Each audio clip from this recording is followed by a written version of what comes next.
রায়গড় গ্রামে পুনাম নামে একটি মেয়ে থাকত। তার বাবা ছিলেন ভীষণই গরিব একজন দিনমজুর, আর সে প্রায়ই তার মেয়ের বিয়ের জন্য চিন্তা করত। কিন্তু ওই যে কথায় বলে, জন্ম মৃত্যু বিয়ে সবই ভগবান লিখে রাখেন। একদিন ওই গ্রামে সরকারি কাজের জন্য একজন সরকারি কর্মচারী আসে, আর সে সুন্দরী পুনামকে দেখে মোহিত হয়ে যায় আর মনে মনে বলে, লোকজন ঠিকই বলে, আসল সৌন্দর্য তো গ্রামেই আছে। অনুভব পুনামের বাবার কাছে পুনামকে বিয়ের কথা বললে পুনামের বাবা এই বিয়ের জন্য রাজি হয়ে যায়, কারণ বেশিরভাগ বাবারাই চায় তার মেয়ের সঙ্গে কোনো সরকারি কর্মচারীর বিয়ে হোক। তারপর দুজনের বিয়ে হয়ে গেলে অনুভব পুনামকে তার শহরের বাড়িতে নিয়ে আসে। এই দেখে বাড়ির লোক প্রথমে রাজি না হলেও পরে অনুভবের পছন্দের কাছে মাথা নত করে। ঠিকই আছে, গরিব যা এসেছে, এখন একে দিয়েই বাড়ির সব কাজ করিয়ে নেওয়া যাবে।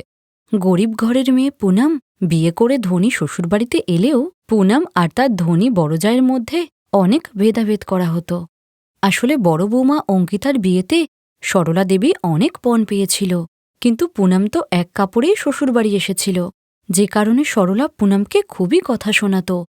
এরপর একদিন পার্বণের সময় অঙ্কিতার বাড়ি থেকে অনেক উপহার আসে, কিন্তু পুনামের বাড়ি থেকে কিছুই আসে না। জানি না কোন ভিখারির মেয়েকে আমার ছেলে বিয়ে করেছে, পার্বণের সময়েও একটা উপহার পাঠায় না। মা, বাবার শরীরটা কদিন ধরে ভালো না, তাই এত দূরে আসতে পারেনি। তোর আর তোর বাবার সব বাহানাই আমি জানি। যা এখন গিয়ে রান্না কর, তারপর বাসন ধুয়ে আমার পা টিপে দিবি। ঠিক আছে মা। বাড়ির কোনো বড় কাজ হোক কিংবা ছোট, সব পুনামকেই করতে হতো, আর অঙ্কিতা চুপচাপ বসেই থাকত। একদিন পুনাম অঙ্কিতাকে বলল, দিদি, বাবার কাছে একটা ফোন করব, তোমার ফোনটা কি আমি একটু নিতে পারি? আসলে বাবার শরীরটা আজকাল খুবই খারাপ, আর আমার ফোনটাতে একটু সমস্যা হচ্ছে, তাই এই কারণেই আমি গরিবদেরকে ঘৃণা করি। শ্বশুরবাড়ি আসতে পারিনি আর চাইতে শুরু করে দিয়েছে। ওই ভিখারির সঙ্গে কথা বলার কোনো দরকার নেই, বুঝেছ? এরপর বেচারি পুনাম কাঁদতে কাঁদতে রান্না করতে লাগলেও তার মন পড়েছিল তার বাবার দিকে। তারপর একদিন গ্রাম থেকে ফোন এসে পুনাম জানে যে তার বাবা মারা গেছে।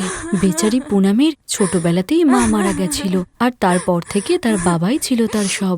আর ছোটবেলাতে মাকে কাছে না পাওয়াতে পুনাম খুবই কষ্ট পেত আর একা একাই কাঁদতে থাকত। সে ভেবেছিল হয়তো শ্বশুরবাড়িতে এসে সে মায়ের ভালোবাসা পাবে, কিন্তু সেটাও হলো না। সরলা পুনামকে ভীষণই বাজে কথা শোনাত। এই পৃথিবীতে পুনাম যেন একা হয়ে পড়েছিল। তার স্বামী অনুভবকে ছাড়া কারো সঙ্গে কষ্টের কথা বলতেই পারত না, কিন্তু সেও বেশিরভাগ সময় কাজের জন্য বাইরেই থাকত। একদিন অঙ্কিতা চিৎকার করে বলে, আরে আমার রুমে এখনো কফি কেন এলো না? পুনামটা মরে গেল নাকি? মা দেখুন না, সকালের কফির জন্য এখন কি সারা দিন অপেক্ষা করব? দাঁড়াও, ওই গরিবকে মজা দেখাচ্ছি। এই বলে সরলা ফ্রিজ থেকে ঠান্ডা জল বার করে পুনামের মুখে ঢেলে দেয় আর বলে, এই যে মহারানী, শুয়ে শুয়ে খাবার খাবে নাকি? চল ওঠ, উঠে রান্না করে খাবার দে আমাদেরকে। মা, আসলে আমার শরীরটা ভালো না, আমার খুব জ্বর এসেছে। এইসব বাহানা অন্য কোথাও করিস। চল ওঠ, উঠে রান্না কর, তোর মতো ভিখারিকে আমি ফ্রিতে খেতে দেব না। আর তখনই সেখানে অনুভব তার মা আর বৌদির এই কাজকর্ম দেখে ভীষণ রেগে গিয়ে বলে, মা দেখো, শরীরটা কত খারাপ, ও জ্বরে কাঁপছে, আর তুমি ওর সাথে এরকম বাজে ব্যবহার করছো। সে তো আজ ভালো হলো যে আমি আজ নিজের ফোনটাকে ভুলে গেছিলাম, তাই সব সত্যিটা জানতে পারলাম। নাহলে তো আমি জানতেই পারতাম না যে তুমি ওর সাথে কি খারাপ ব্যবহারটাই না করো। তাই আমি আজ থেকে আর আমার স্ত্রীকে নিয়ে এই বাড়িতে থাকবো না। এরপর অনুভব ফোন করে ডাক্তারকে ডাকলে ডাক্তার এসে ইঞ্জেকশন আর কিছু ওষুধ দেয়। আর 2 দিন পরে অনুভব পুনামকে নিয়ে সরকারি কোয়ার্টারে থাকতে চলে যায়। আর অঙ্কিতা ধনী ঘরের মেয়ে হওয়াতে সে কোনো কাজই করত না, তাই বাড়ির সব কাজ সরলাকেই করতে হতো। আর তাই সে এখন তার গরিব বৌমার মর্ম বুঝতে পেরেছিল। একদিন সরলার শরীর খারাপ থাকার পরেও সে যখন বাড়ির কাজ করছিল, তখন সে মনে মনে ভাবল, যবে থেকে ছোট বৌমা বাড়িতে এসেছিল আমাকে একটাও কাজ করতে হয়নি, সব একা হাতেই করে নিত। আর এই আমার অঙ্কিতা বৌমা আমার জন্য কোনো চিন্তাই করে না। আর কাজ করার পরে সরলা তার ঘরে গিয়ে শুয়ে পড়লে তার গা তখন জ্বরে প্রায় পুড়ে যাচ্ছিল। আর তখন অঙ্কিতা বলে, ওহো, একজন কাজের লোক বাড়ি থেকে চলে গেল আর একজন কাজের লোকের শরীর খারাপ। খুব জোরে খিদে পেয়েছে। একটা কাজ করি, আজকে বাইরে থেকে পিৎজা অর্ডার করে খেয়ে নিই। অঙ্কিতা আরাম করে তার ঘরে বসে টিভি দেখতে দেখতে পিৎজা খাচ্ছিল। আর সরলা অসুস্থ হয়ে বিছানায় যখন পড়েছিল তখনই সেখানে অনুভব আর পুনাম আসে। মা, তোমার গা তো জ্বরে পুড়ে যাচ্ছে। এই শোনো না, বলছি ডাক্তারকে ফোন করো। হ্যাঁ, আমি এক্ষুনি ফোন করছি। এরপর পুনাম সরলার মাথায় জলপট্টি দেয় আর কিছুক্ষণ পরে ডাক্তার এসে তার চেক আপ করে। আর পুনাম সেদিন ওখানে থেকেই তার শাশুড়ির জন্য খিচুড়ি বানায়, সেই সঙ্গে তার হাত পাও টিপে দেয় আর সময় মতো ওষুধও খাওয়াতো। আর এদিকে বড় বৌমা অঙ্কিতা বাইরে থেকে খাবার অর্ডার করে তার ঘরে বসেই খেয়ে নিত। আর এইসব দেখে সরলা তার ভুলটা বুঝতে পারল। যে বৌমাকে আমি পাথর ভেবেছিলাম সে তো আসলে হিরে, আর যাকে হিরে ভেবে মাথায় করে রেখেছিলাম সেই আসলে পাথর। পুনাম বৌমা, আমাকে ক্ষমা করে দাও, আমি খুব অন্যায় করেছি। না না মা, কে ক্ষমা চাইতে হবে না। এখন থেকে তুমি আমাদের সাথেই থাকবে, ঠিক আছে? এরপর পুনাম আর অনুভব সরলাকে তাদের সঙ্গে তাদের বাড়ি নিয়ে যায়, যেখানে পুনাম তার খুবই সেবা করে। আর কিছুদিন পরে অনুভবের প্রমোশন হয়ে গেলে সে থাকার জন্য খুব বড় একটি বাংলো পায়। যে বাংলোতে অনেক চাকর বাকরও ছিল। এখন গরিব বৌমা পুনাম তার শাশুড়ি আর বরের সঙ্গে খুশি খুশি থাকতে লাগল। অন্যদিকে অঙ্কিতার বরের চাকরি চলে যায় আর তার বাবার ব্যবসাও ডুবে যায়। আর যার কারণে তাকে এখন দারিদ্রতার মধ্যে দিয়ে জীবন কাটাতে হচ্ছিল। তাই বাড়ির সব কাজ সে একাই করত এখন। হয়তো এই জন্যই বলে, আর ভাগ্যের চাকা কখন ঘুরে যায় কেউ জানে না। রিনি স্নান করে বাথরুম থেকে বেরোতে না বেরোতেই কমলার চিৎকারে ওর কান ঝালাপালা হয়ে গেল। মা, আপনি আমাকে ডেকেছেন? রিনিকে? আমি মা। তবে কেন বোকা বোকা প্রশ্ন করছো? দুধওয়ালা সেই কত সকালে সর দিয়ে গেছে, তার থেকে ঘি কে বানাবে? আজ কতদিন বাদে সুজাতা দিদি আসছে, এবার তাড়াতাড়ি রান্নাঘরে গিয়ে ঘিটা বানাও, তাড়াতাড়ি যাও। দুপুর দুটোয় সুজাতা মাসিও এসে গেল। রিনি, ও রিনি, তোমার মাসি চলে এসেছে। তুমি বসো দিদি, আমি দেখছি। তুমি এতক্ষণ ধরে বাথরুমে কি করছো? হ্যাঁ, দিদি এসে গেছে, কতক্ষণ ধরে ডাকছি। জানি না মা, কয়েকদিন ধরেই খুব বমি হচ্ছে আর শরীরটাও খারাপ লাগছে। কি বমি হচ্ছে আর শরীর খারাপ লাগছে মানে? কমলা, মনে হচ্ছে রিনি গর্ভবতী। এসব বমি পাওয়া, মাথা ঘোরা লক্ষণ দেখে তো তাই মনে হচ্ছে। দিদি, এ বাড়িতে তোমার পা পড়তে না পড়তেই খুশির খবর শুনতে পেলাম। খুশির খবর তো ঠিকই আছে, তবে একটা কথা কিন্তু মাথায় রাখবে, রিনির যদি প্রথমবারই ছেলে হয় তবে তো কোনো সমস্যাই থাকবে না, আর যদি প্রথমবারই মেয়ে হয় তবে তো তোকে বংশের প্রদীপ নিয়ে ভাবতে হবে। আর ভুলিস না যেন, বিনোদ কিন্তু তোর একমাত্রই ছেলে। কিন্তু মাসিমা, প্রথম বাচ্চা ছেলে কি মেয়ে হবে তাতে কি আসে যায়? বাচ্চা সুস্থভাবে জন্ম নিলেই যে আমরা খুশি, তাই না? রিনি, দিদি তোমার থেকে বয়সে অনেক বড়, উনি ভালোর জন্যই কথাগুলো বলছেন। ওনার সাথে তর্ক করছো কেন? সন্ধেবেলায় বিনোদ বাড়ি ফিরে রিনির গর্ভবতী হওয়ার খবরটা জানতে পেরে বলল, রিনি, আজ আমি খুব খুশি। আমাদের জীবনে যে নতুন খুশি আসতে চলেছে। হ্যাঁ বিনোদ, আজকে মা বাবা বেঁচে থাকলে খুব খুশি হতেন, কিন্তু জানি না কেন আমার মনটা ঘাবড়াচ্ছে। মন খারাপ করো না, এখন তোমাকে খুশি থাকতে হবে আমাদের সন্তানের জন্য। তোমার যাওয়াটা কি খুব দরকারি? 8 মাস যে অনেক দিন, এতদিন আমি একা কি করে থাকবো? চিন্তা করছো কেন? মা তো আছেই, আর মাসিও তো এখন কদিনের জন্য এখানেই থাকবে। আর তোমার ডেলিভারির সময় আমি তোমার সাথেই থাকবো, কথা দিলাম। আর কাজ না করলে সন্তানের ভবিষ্যৎ কি করে বানাবো বলো? পরের দিন বিনোদ অফিসের কাজে বাইরে চলে গেল। শোন কমলা, এখন কিন্তু বিনোদও বাড়িতে নেই, আর এটাই কিন্তু আমাদের কাছে সেরা সুযোগ। আর এখন আমরা খুব সহজেই জানতে পারবো রিনি বৌমা ছেলে না মেয়ের জন্ম দেবে। সে কিভাবে দিদি? শোন, আমি যার কথা বলছি তার অনেক ক্ষমতা।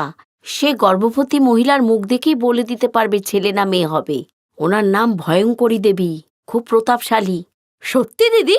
তবে তো ওনার সঙ্গে আমাদের দেখা করতেই হবে। কাল আমাদের জরুরি দরকারে যেতে হবে, সময় মতো তৈরি হয়ে নিও। মা আসলে কোথায় যাওয়ার কথা বলছেন? পরের দিন সুজাতা এবং কমলা রিনিকে নিয়ে ভয়ঙ্করী দেবীর আশ্রমে পৌঁছলো। প্রণাম ভয়ঙ্করী দেবী, ইনি আমার দিদি, আর ও হচ্ছে রিমি, ওনার ছেলের বউ। আমার রিনি বৌমার ছেলে না মেয়ে হবে একটু বলে দিন না মা। মা, এসব কি ধরনের প্রশ্ন? আমি এখানে আর এক মুহূর্ত থাকবো না, এক্ষুনি চলে যাব। কোনো ব্যাপার না, যদি প্রশ্ন না করতে হয় তাহলে পরের জন এগিয়ে আসুন। না না ভয়ঙ্করী দেবী, ও কোথাও যাবে না। আপনি ওর ব্যাপারে বলুন, বলুন আপনি। এই সব রিনির খারাপ লাগলেও ও কিছুই করতে পারছিল না। কিছুক্ষণ পরে আপনার বৌমা এক কন্যা সন্তানের জন্ম দেবে। না, ও হয়ে গেল সর্বনাশ, মেয়ের জন্ম দেবে। দিদি তুমি ঠিকই বলেছিলে, আমাদের তো কপালটাই খারাপ। কমলা আর সুজাতা রিনিকে নিয়ে বাড়ি ফিরে এলো। রিনি বিনোদকে সমস্ত ঘটনা বলতে চাইছিল, কিন্তু ও বিনোদকে বিরক্ত করতে চায় না বলে চুপ থাকল। রিনি রান্নাঘরে যাওয়ার সময় কমলা আর সুজাতাকে কথা বলতে শুনতে পেল। দেখ কমলা, যদি তুই চাস তবে এই বাচ্চাটাকে নষ্ট করার জন্য আমার কাছে একটা ওষুধ আছে। দিদি তাড়াতাড়ি বলো কি ওষুধ। আমিও চাই যত তাড়াতাড়ি সম্ভব এই ঝামেলা থেকে মুক্তি পেতে। তুমি বলো দিদি। এই পাউডারটা আমাকে ভয়ঙ্করী দেবী দিয়েছে। রাতে রিনিকে দুধের সাথে এটা মিশিয়ে খাইয়ে দিলেই বাচ্চাটা নষ্ট হয়ে যাবে। আমাকে এখান থেকে পালাতেই হবে, নইলে এরা আমার বাচ্চাকে মেরে ফেলবে। রিনি কমলা আর সুজাতার অলক্ষ্যে বাড়ি থেকে বেরিয়ে পালিয়ে গেল। আমাকে এখান থেকে অনেক দূরে যেতে হবে। আমি এখন কি করব? রিনি অনেকক্ষণ ধরে হাঁটার পর ক্লান্ত হয়ে একটি গাছের নিচে বসে কাঁদতে লাগলো। আমি কি করব? আমার শাশুড়ি মা আর মাসিমা তো আমার বাচ্চাকে পৃথিবীতে আসার আগেই মেরে ফেলবে। কিন্তু আমি যদি বিনোদকে এসব বলি, ও তো বিশ্বাসই করবে না। ও যে ওর মায়ের বিরুদ্ধে কোনো কথাই শুনবে না। আমি কি করব? ভগবান আমাকে সাহায্য করো। রিনি যে গাছের নিচে বসে কাঁদছিল, সেই গাছের উপরে একটি জিনের পরিবার বাস করত। ওর কান্না শুনে তারা নিচে নেমে এলো। আপনারা কারা? ভয় নেই, আমরা তোমার সব কথা শুনে নিয়েছি। আমরা জানি এই পৃথিবীতে কিছু মানুষ আজও ছেলে এবং মেয়ের মধ্যে ভেদাভেদ করে। আমরা তোমাকে এমন জাদু শক্তি দেব যাতে কেউ তোমার বাচ্চার ক্ষতি না করতে পারে। আমরা তোমায় এমন জাদু দেব যা দিয়ে তুমি তোমার বাচ্চাকে রক্ষা করতে পারবে। জিন এবং তার স্ত্রী রিনিকে জাদুর শক্তি দিল এবং রিনি ওদের ধন্যবাদ জানিয়ে খুশি মনে বাড়ি ফিরে এলো। কোথায় গেছিলে? এত দেরি হলো। আমি তো মন্দিরে গিয়েছিলাম মা। এই নাও, তোমার জন্য আমি গরম দুধ রেখেছি, খেয়ে নাও। আরে মা, দুধ তাড়াতাড়ি দিন মা, আমার খুব জোর খিদে পেয়েছে। খেয়ে নাও বাচ্চা, খেয়ে নাও। এটা খেলেই কমলার সব সমস্যার সমাধান হয়ে যাবে। রিনি পুরো দুধ খেয়ে নিল এবং দিব্যি চলাফেরা করতে লাগলো। পরের দিন সকালে কমলা সুজাতাকে বলল, রিনি তো দিব্যি চলাফেরা করছে, ওর তো চেহারায় চিন্তার চিহ্ন মাত্র নেই।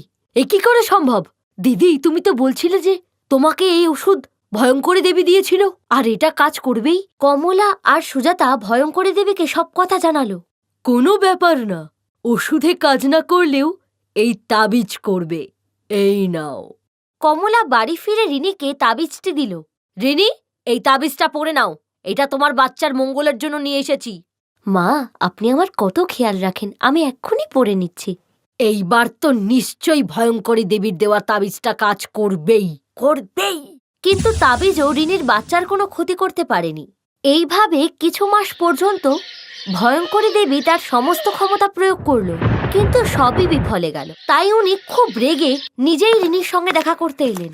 আমি নিজেই রিনির সঙ্গে কথা বলবো, তোমরা কেউ ভেতরে আসবে না। কিন্তু ভয়ঙ্করী দেবী রিনির ঘরে গিয়ে সেখানকার দৃশ্য দেখে খুব ভয় পেয়ে চিৎকার করে উঠলেন। এই শুনে কমলা আর সুজাতা সেখানে ছুটে গেল।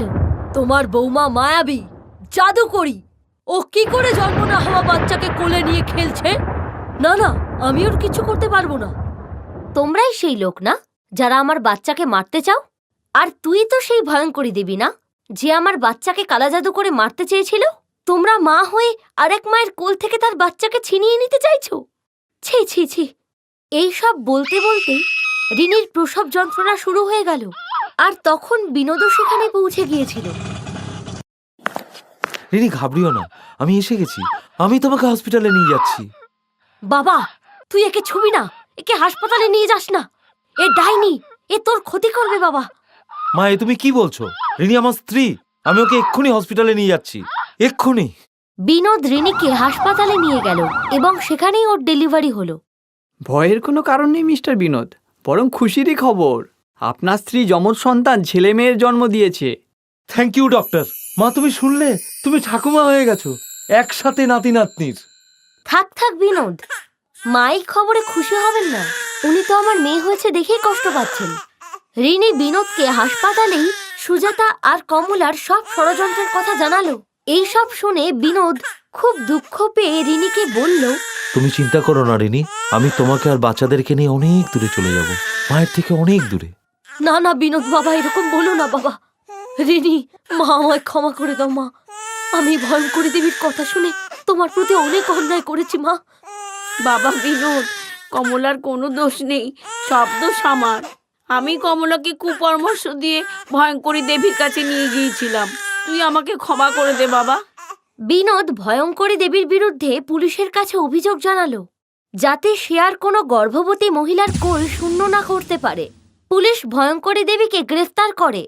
বিনোদ আর রিনি বাড়ি ছেড়ে যেতে চাইলে সুজাতা আর কমলা ওদের কাছে ক্ষমা চায়। ওরা দুজন ওদের ক্ষমা করে দেয়। তখন রিনি অদৃশ্যরূপী জিনের পরিবারকে তাকে আশীর্বাদ করতে দেখতে পায়। এই দেখে রিনি নিজের বাচ্চাদের মুখের দিকে চেয়ে হাসতে থাকে।